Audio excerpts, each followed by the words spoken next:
So let's get into it now. So, Yeah, Miss Boyd, I know you're a graduate from here, and we were talking as we were coming up the difference of the schools. So kind of just go through your years of playing football for Musselman High School. You can even because I know back then it was 7 through 12. Oh, it was 7 through 12. 7 through 12, and just kind of talk to us a little bit about going up to playing some of the games that you had or your memories up to your senior year. Yeah, 7th grade was scary because you played 7th, 8th, 9th, and then 9th graders was big. Yeah. So, Charlie Klein was the coach that year. Coach Klein, he was my coach of track. And then 8th grade, moved up, Curvin Miller took over. That's not a name that I know. And that was an undefeated team. We had a biggest line, bigger than our varsity line that year. So you knew by then you had something special going on. Something going on. 8th grade, 9th grade, we were 7-1. Mm-hmm. Yeah, so then moved on up into high school years. It was a good group. Yeah. And, so sophomore year was Coach Kaminsky's last year. Okay, I remember Coach Kaminsky because then he left and went to Martinsburg, didn't Right. he? So then Coach Price took over then, and I was junior year, and we had a decent season. That was a 5-5 season. Yeah. And then you went to the next year. You were 10-2. 10-2. So you had a big jump in that 74 Yep. season. Yep. It was quite a run. yeah. Well, again, I have no idea what happened in the run because obviously I was not even a thought yet. But obviously I was bored, but I wasn't watching football. Yeah, no, you were probably watching Blue's Clues. If it was Sesame Street. Oh, Sesame Street. Yeah, they didn't okay. have Blue's Clues. No, I actually have played on the high school team before. Obviously, everything's changed now. I mean, football, all of it has changed. But what was it like playing for Coach Price in 1974, especially in a season like that where you guys ended up going to? And you were the quarterback, so one of my best friends, Dave Shelton, was a quarterback on there. So that that special relationship that you have with the coach. So can you tell us a little bit about that? Oh yeah, he was really sharp, and he demanded a lot, but he was a good educator, so he'd always have us prepared. I mean, you knew what you were going to face the week before. Right. And but that 74 thing, he changed up the whole offense mid-season. I mean, we were just running along fine, running a power eye, and the good old power eye. we had a week bye one week, and all of a sudden we show up, and he says, "Boys, we're going to put in the wishbone this week." So you went from a power eye to where you're calling the holes like a 28 sweep or 27 or 27 sweep to now you're running the wishbone where you really have a lot on you because you're going to have that defensive tackle, that defensive end. Yeah, we only read the end. You would read end Yeah. for the pitch and For everything. the pitch, because we had 3 really good backs. I mean, and this way we were multi-dimensional. We could go right, we could go left. In the power eye, it's kind of given which way we were going to Right, unless you ran a counter, it's given. So. And when you had a super athlete like Rick Brown, he's kind of. Well, your backs were Coach Brown, Raymond Washington, and then Randy Kirsch. Kirsch, yeah. So definitely Rick they were bigger than the line. That's what Rick was saying. Yeah.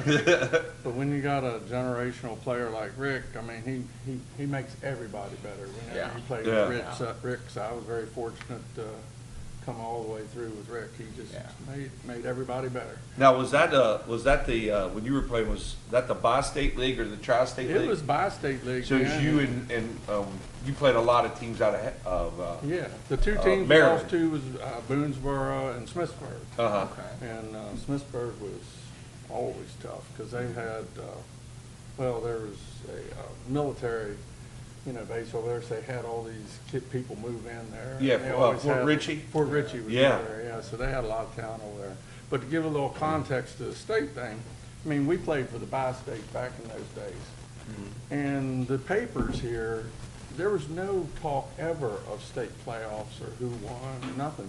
There were no, you're in this position. There, when Coach Price came into the locker room before the Williamsport game, last game, he said, "Boys," he said, "when we win, we're going to state playoffs." And we all looked at each other like, "What's state playoffs?" Because you had no idea. No You just thought, hey, we idea. play these games, and all right, we go home, get ready for basketball or hunting, huh? So this was like, ooh, Uh-huh. this is pretty good stuff, because Williamsport was, they Yeah. were like 10-1 or something. Wow. And they were, if they won, they could go to their state playoffs. Wow. And, so. Was that the most memorable game of your high school career? Was the Williamsport game? That's the one that Absolutely. is still talked about today. That one was just, I mean, the state playoffs were nice, but that Williamsport game was just an emotional game. We got behind, and then Rick ran a kickoff back there in the second half, and we just kept pounding, and they had a quarterback that could throw, Uh-huh. which was unusual, so that was different for us, you Right. know, trying to defend, but you know, it all came down to we scored in overtime and got the 2-point conversion, and then they scored in overtime, and then they were running for their 2-point conversion, and It stopped we it. stopped them at the goal line there Yeah. at the out of bounds. You know, I remember hitting the guy, and I don't even remember getting to the locker room. So play, and that's the thing too. A lot of we played both ways back in those Oh, yeah. days too. And you had Bill Riggleman as your, Oh, yeah. the late great Bill Riggleman. How was he with the defense? Oh, Riggy he was tough, but you know, I wasn't one of his linemen, so you know, I didn't get up close and personal. You played with Riggleman. safety. I played safety. Yeah, so- usually put that quarterback there at the yeah, safety. so You run I that played alley. Safety, you know, and that's where I got all stage at safety. Awesome. Not a Wow. quarterback. Yeah, You know, you do all that work in the wishbone, and then you get it on defense. But we didn't throw a whole lot, so Yeah. the quarterbacks. Yeah. We ran. Take us through that run. So you got that momentum going in with the Williamsport game. Take us through those playoff games too. Then. Well, the playoff games were a lot different than what they do now. I mean, instead of going up to Wheeling Island with all the hoopla and everything, we got, you know, the community was wonderful through all this, and you know, they've had a steak and egg breakfast, and everybody was all excited. But then we get on a bus and we went to Clarksburg, Liberty Stadium for the semifinals, and played Mannington, which Yeah. is just a school that's not even there Yeah, we anymore. talk about that. There's like all Yeah. these schools that don't even exist anymore. So that was a, you know, big time game, and we won 28-20 or something. Yeah, all of them it were was close. It was close. And so then the next week we come to, you know, we go to Shinston of all places, and we wouldn't all even fit in a locker room. You know, at one time, And we that had to was- take turns changing. Yeah, Hamlin. Yeah, they played played Hamlin. Hamlin, so, Okay. you know. I don't even know where that school Yeah, I is. was gonna- Is It's that way north The of school in southern, Houston now is Lincoln. Is Lincoln? Okay. but Hamlin's was way north out along the river somewhere. Uh-huh. Yeah, so, yeah, that was. See, they had the home field. You played the home field advantage. It's not No, like- they were from down Oh, south. okay, and okay. This was center of the state. I gotcha. But, yeah, it was an 8-0 Wow. in a win. So Now, Rick didn't tell us this. Did he score the winning touchdown? He did. He did. We, finally, I think, we got a fumble or something, you know, on the 30 or 40, and then was able to Yeah. punch in a score, and you know, and then Rick was so good at, you know, they were on him, so we could always, you know, fake him, and then I could tuck it And Tucker. and go for Yeah. the 2-point conversions. We did that a lot. So. Okay. Yeah, we ran that sprint out special all the Yeah. time. Dave would always keep it and go in. Yep, so that worked for that, and then it was just, you know, celebration after Yeah, that. well, that's, you know, you already kind of touched on the community before the state championship Yeah. game and in the state playoffs. What was it like? You go, you win a state championship, first time this area probably ever really saw Oh, yeah. anything like that. What was that like? Yeah, how far was I the mean, traffic backed you know. up to? Well, what we did, we all met at what was the Berkeley Plaza out on the Okay, north end of okay. town, and we pulled in there, the Berkeley Plaza was full of cars. I mean, Really? this is late at night, and it was full of cars, and they proceeded in a parade all the way up Route 11. So, and then met up at the school, and there was even more people at the school waiting on us.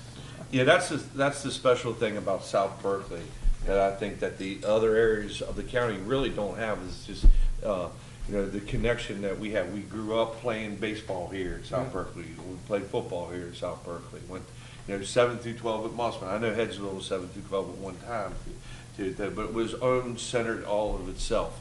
And I think that's kind of just was the unique thing about the South Berkeley community that Oh, you it had. was. I mean, there were some special guys that took care of us through all that stuff. Uh-huh. I mean, before the Mannington game semifinals, Coach Price walked in and some boosters gave all the backfield white cleats that they wear in the game. So that was, So you had like, yeah, so that's they nice. took care of us. yeah. Yeah, that was pretty cool.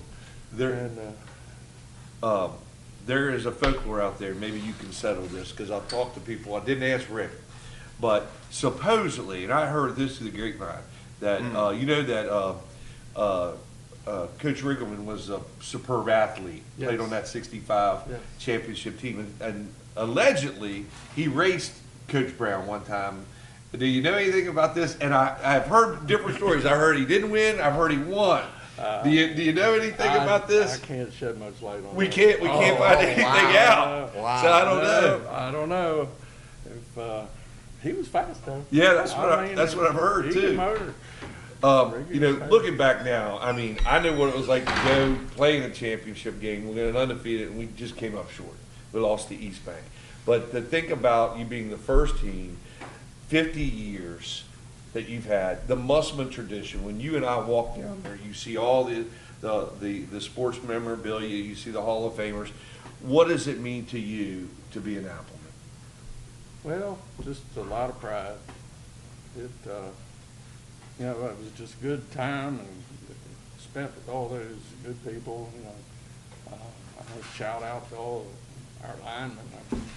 Our huge linemen that averaged probably 160 pounds. Yeah. And we had 135-pound guards, and Yeah. Terry Akins was the big guy at maybe 210. Terry, yeah. If he was that, so. Yeah. But it was just being an Appleman, to this day, just still, we try to give back and do what, we can for the programs, and just like everybody else did for us back then. Absolutely. Yep. Yeah, Yeah. there's always thanking the people that help get you where you are. Absolutely. Yeah. Yep. Well, thank you, Mr. Boyd. We really appreciate you coming on. Like I said, we love to have especially Musselman alum on.